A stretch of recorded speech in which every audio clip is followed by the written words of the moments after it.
Hey, this is Jake McKenzie with the Intermark Group, the nation's largest psychology-driven marketing firm.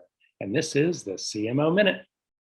As we get into February, you know that the Super Bowl is coming. And that means we also have the Super Bowl of advertising, which is, of course, the Super Bowl. We'll all be watching it. And it generated a lot of questions. Last year, the media director here at Intermark wrote an article that pointed out that for the cost of a Super Bowl spot, you could buy the finals of every other major US sporting event and save a little bit of money, getting a much greater reach and frequency. So why do people do it? Well, the short answer is that Super Bowl marketing does work. There was a study done a few years ago tracking some of the major spenders, and what they found is that on average, they got a 10 to 15% lift immediately following the Super Bowl that persisted for several months.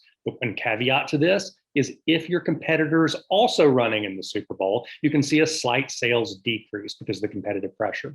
So on balance, it works. So how do we reconcile those two things about the math indicating that there's better ways to invest, but yet it's still driving successful sales? Well, it has to do with the unique piece of psychology that goes back to tribal psychology called shared experience. And the way shared experiences works like this.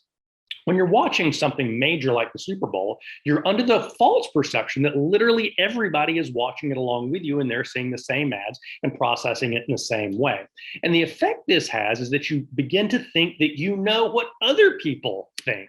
So that when you see an ad, you take the brand from that ad and assume that this is what everybody else thinks about that as well. The effect this has is that it takes the psychological drivers within those ads and serves as an accelerant for that psychological driver. So that if we believe that other people love this product, well, then we're going to love that product as well. If we think it's scarce, we'll think it's increasingly scarce. If we think that we're an early adopter, we'll be a conspicuous early adopter. And this is the secret about why Super Bowl spots overperform the math behind them when you just look at it from a media perspective.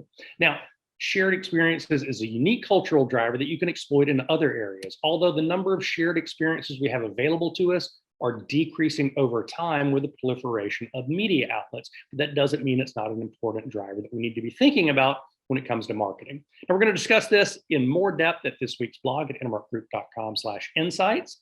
As always, keep your questions coming, and we will see you next week. CMO Minute.